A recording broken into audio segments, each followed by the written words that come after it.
شخص منافق کسی بات میں یہودی سے ایک منافق کی لڑائی ہو گئی،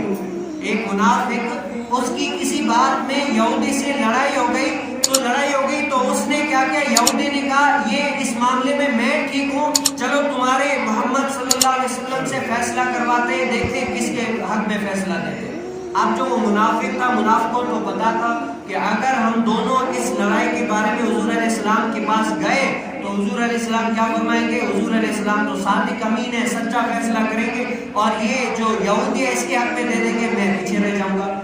تو اس منافق نے کہا کہ نہیں، تم یہودیوں کا جو بڑا ہے اس کے پاس چلتے ہیں، وہ ہمارا فیصلہ کریں گے۔ لیکن منافق نے کہا کہ نہیں، میرا یہودی، اس نے دل میں سوچا وہ تو جھوٹا مکار ہے، خیانت باز ہے، 2 ٹکے کے لیے بک جائے گا، میں اس کے پاس نہیں چلوں گا۔ پتا کیا چلا، حق وہ ہے جو غیر بھی مانے۔ اب وہ جو یہودی وہ بھی مانتا تھا کہ میرے جو بڑے وہ جھوٹے ہیں اور ان کے محمد صلی اللہ علیہ وسلم وہ سچے ہیں، عدل کرنے والے ہیں۔ تو کیا ہوئے، حضور کائنات صلی اللہ علیہ وسلم کے پاس گئے، اپنا مسئلہ پیش کیا، تو حضور علیہ السلام نے فیصلہ اس یہودی کے حق میں دے دیا کہ یہودی اس جھگڑے میں جو ہے نا، حق پر جو ہے نا وہ یہودی ہے۔ لیکن اس منافق کو یہ بات راس نہ آئی، کہا کہ یہ تو فیصلہ کرا لیا، اب چلتے ہیں حضرت سیدنا عمر بن خطاب رضی اللہ تعالیٰ کے پاس، کہتے ہیں کہ عمر بن خطاب دیکھتے ہیں کیا فیصلہ کرتا ہے۔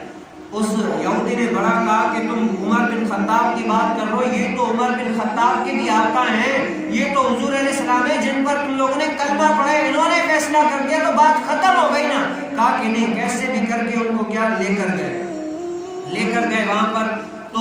حضرت سیدنا عمر بن خطاب کے پاس جب فیصلہ کرانے کے لیے پہنچے تو حضرت سیدنا عمر بن خطاب کو اس یہودی نے کہا کہ اس جھگڑے کے بارے میں ہم آپ کے پاس فیصلے کے لیے آئے ہیں، لیکن یہ فیصلہ پہلے ہی حضور علیہ السلام نے میرے حق میں دے دیا ہے کہ میں صحیح ہوں، یہ غلطی پر ہے، لیکن یہ پھر بھی مانا نہیں، آپ کے پاس آئے ہیں کہ آپ فیصلہ کریں۔ حضرت عمر بن خطاب پہ قربان جائے، حضرت عمر بن خطاب گھر میں گئے، کہا کہ رکو میں فیصلہ کرتا ہوں۔ حضرت عمر بن خطاب گئے، اپنی گھر سے تلوار لے کر آئے اور اس منافق کا جو ہے سر قلم کر دیا، کہا کہ جو میرے مصطفیٰ علیہ السلام نے فیصلہ کر دیا وہ اٹل ہے، آخری ہے۔ سبحان اللہ، جو آقا علیہ السلام نے فیصلہ کر دیا وہ اٹل ہے، آخری ہے، اگر اس کو کوئی نہیں مانے گا تو عمر بن خطاب اس کا سر قلم کرے گا۔ سبحان اللہ۔ اس کا کیا مطلب ہوا کہ حضور کائنات صلی اللہ علیہ وسلم کے ہر فیصلے پر سر کو جھکا لینا چاہیے۔